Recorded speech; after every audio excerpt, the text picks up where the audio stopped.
და მოუხმო ხალხს თავის მოწაფეებთან ერთად და უთხრა მათ: ვისაც უნდა რომ შემომიდგეს მე, უარყოს თავისი თავი და აიღოს თავისი ჯვარი და გამომყვეს მე. რადგან ვისაც უნდა თავისი სულის გადარჩენა, წარწმეთს მას.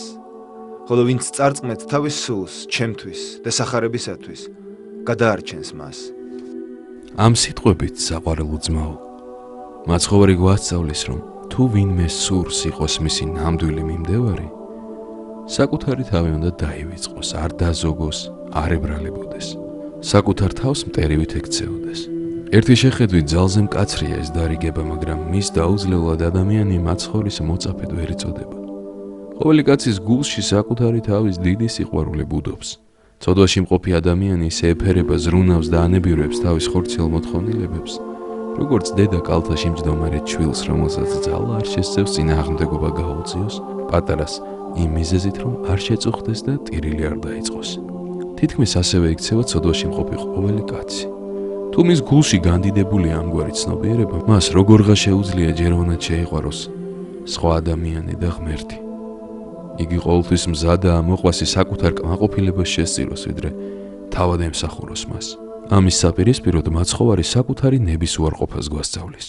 იგი მოითხოვს არა იმას, რომ ჩვენი ნებითა და შეხედულებით ვცხოვრობდეთ, არამედ ღვთისთვის, ღვთის ნებითა და მოყვასის სიყვარულით. თითოეულმა ჩვენგანმა მოთმინებით უნდა ზიდოს ჯვარი თვისი, ანუ ის, რაც შეემთხვა მას ცხოვრების გზაზე. რა კიღა ადამიანის ბუნება დაცემულია მას სწორედაც, რომ უნდა უარყოს თავისი ადამიანური ნება და ამით აცხონოს სული. თუ ამ ქვეყნად ადამიანი საკუთარ თავს ფუფუნებაში ამყოფებს და ამით თავის გულში ყოველგვარ ნებას აცოცხლებს, ამისთვის მან უნდა ჩაკლას თავის თავში ყველაფერი დღევანდელი, ცოდვით შერყვნილი თვისებები და ამ გზით შეუძლია გადაირჩინოს სული. სამოთხისკენ მიმავალი გზა განსაცდელითაა სავსე, მაგრამ სხვა გზა იქ მისასვლელად არ არსებობს. სხვაგვარად არ შეიძლება იყოს, რადგან ჩვენ ამ ქვეყნიურ ცხოვრებაში განდევნისა და ტანჯვის მდგომარეობაში ვართ. უკლებლივ ყველა სამართლიანად ვართ დასჯელი სნეულებებით, გარჯით, ოფლის ღვრით, სიმწარითა და უბედურებით, მთელი ცხოვრების განმავლობაში ვიდრე სიკვდილამდე.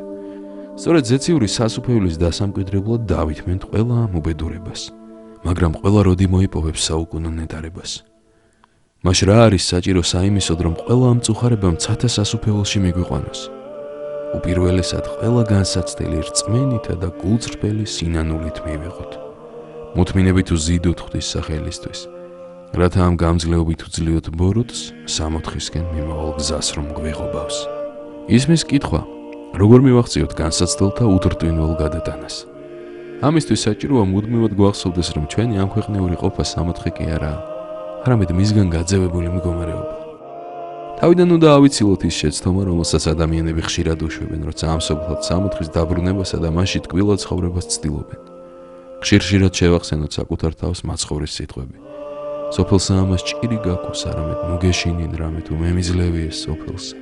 როცა ეს გამუდმებით გვემახსოვრება, მაშინ მხნეობისა და მოთმინების უნარიც იმატებს ჩვენში, რომლის ძალითაც შედარებით ადვილად გადავიტანთ თავს მოღწეულ განსაცდელს. თუ არ შეგარყევს მწუხარება, სნეულება, უსამართლო დევნა, თუ ძლიერ ქარში ლერწამივით არ დავიწყებთ რხევას, მაშინ ერთ მშვენიერ დღეს აღმოვაჩენთ, რომ ჭეშმარიტი ბედნიერება ამ ქვეყნად კი არა, ზეცად გველოდება. მაშინ არამც თუ სულგრძელნი ვიქნებით ჩვენს განსაცდელში, არამედ ისეთ სიხარულს, შვებასა და ნუგეშს ვიგრძნობთ, რომლის წარმოდგენაც კი შეუძლებელია ცოდვილი ადამიანისთვის. რადგან რასარგებელი აქვს კაცს, თუ შეიძენს მთელ ქვეყანას და ავნებს თავის სულს, რას მისცემს კაცი თავისი სულის სანაცვლოდ? მთელ სამყაროში ჩვენთვის საკუთარი სული ყველაზე ძვირფასი საუნჯეა და ამიტომაც ყველაზე მეტად უნდა ვზრუნავდეთ მისი ცხონებისთვის. ანგელოზთა, მთავარ ანგელოზთა, ქერუბიმთა და სერაფიმთა შემდგომ ჩვენი სული ყველაზე მნიშვნელოვანი ქმნილებაა ღვთისა და ყველა სხვა ქმნილებებს შორის. თავისი ბუნებით ადამიანი ღვთის ხატი და მისი მსგავსია. ადამიანის სული იმიტომ არის ზეაღმატებული და დიდებული, რომ იგი სამკვიდრებელია ყოვლადწმინდა სულისა, როგორც წმინდა მოციქული პავლე კორინთელთა მიმართ ეპისტოლეში ბრძანებს. ნუ თუ არ იცით, რომ ღმერთის ტაძარი ხართ და ღმერთის სული ცოცხლობს თქვენში. განა შეიძლება იმაზე მეტად საპატიო და სანუკვარი მდგომარეობა ვიდრე ის, რომ ვიყოთ სულიწმინდის ტაძარი.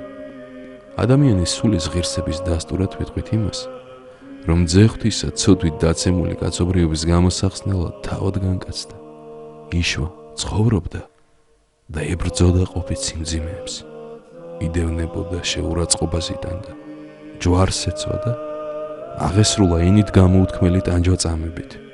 და ეს ყოველივე იმისთვის აღასრულა, რომ საკუთარი უმანკოს სისხლით მარადიული ტანჯვისგან გამოეხსნა ადამიანის უკვდავი სული. აბა წარმოიდგინე ძმაო, რამხელა საუნჯეა ჩვენთვის სული. ახლა კი მის უნარსა და შესაძლებლობებსაც დავაკვირდეთ. გონიერება, შემეცნება, თავისუფლება. მათით ახსავსე ჩვენი სული შეიმეცნებს თავის უმთავრეს დანიშნულებას. იყოს სულიწმიდის სამკვიდრებელი. შეიცნობს ყველა თავის მოვალეობას და წინ აღუდგება ყველა ამ ქვეყნიურ საცდურს. დაძლევს ყველა დაბრკოლებას. განა მთელ ჩვენ მზრუნველობასა და ძალისხმევას იმას არ უნდა ვახმარდეთ, რომ სული საუკუნოდ შევინარჩუნოთ. ამ ყოველივეს ფონზე უგუნურად იქცევა ის ადამიანი, რომელიც ყველაზე მეტად ცხელზე ზრუნავს, რომელიც სულის სიკეთეს ხრწნად და წარმავალ საგნებზე ყიდის. რადგან ვისაც შერცხვება ჩემი და ჩემი სიტყვებისა ამ რუშსა და ცოდვილ მოდგმაში. ძეს კაცისასაც შერცხვება მისი, როცა მოვა თავისი მამის დიდებით, წმინდა ანგელოზებთან ერთად. ის ადამიანები, ვისაც სირცხვილად მიაჩნიათ უფლისა და მაცხოვრის ღვთაებრივი მოზღვრების აღიარება, უარყოფილნი იქნებიან მის მიერ მომავალ საუკუნო ცხოვრებაში. ყველაზე ცუდი კი ისაა, რომ ჩვენს თანამედროვე ქრისტიანთა შორისაც ბევრია ისეთი, ვისაც მხოლოდ გარეგნულად მიუღია საუკუნოვანი ქრისტიანული ცხოვრების მემკვიდრეობა. წმინდა მოციქული პავლე კი აფრთხილებს კიდეც კოლოსალ ქრისტიანებს. ფრთხილად, არავინ გაცდუნოთ სიბრძნის მოყარებითა და ფუჭის აცდურით. კაცთა გადმოცემებისა თუ ქვეყნის საწყისთამებრ და არა ქრისტეს თანახმად. ამ სიტყვებით უფალი გვაჩვენებს ჩვენ მძიმე ცოდვას, პირფერობას. როდესაც კაცი კაცს ესათნოება, მის თვალში კეთილად გამოჩენას ცდილობს და გადაჭარბებულად აფასებს სხვათა აზრს. ცოდვის ხვეობაში მყოფი კაცის თვისება ისაა, რომ ადამიანის უფრო ეშინია და რცხვენია ვიდრე ღვთისა. ზოგჯერ ასეთ სიტყვებსაც გაიგონებ. შენი ისე მეშინია, როგორც ღვთისა. რა სიტყვიან ჩემს შესახებ, ქვეყანა ასე ცხოვრობს და მეც ასე უნდა ვიცხოვრო. აბა ქვეყანას ხომ ვერ მოვიმდურებ? წარმავალი მეწიერი ყოფის სათნომყოფელი ღვთის სათნო ვერ იქნება. სწორედ ასეთზე ამბობს მაცხოვარი, რომ დიდებით მოსვლის დროს უფალსაც შერცხვება მისი. ამიტომ ყოველ ჟამს, ყოველი საქმის კეთებისას თუ სიტყვის წარმოთქმის დროს უნდა გვახსოვდეს საკუთარი თავის უარყოფა და ღვთისმცნების აღსრულება. ავიღოთ ჯვარი თვისი და შევუდგეთ მას, რომელსაც ჩვენის დიდება, პატივი და თაყვანისცემა უკუნითი უკუნისამდე.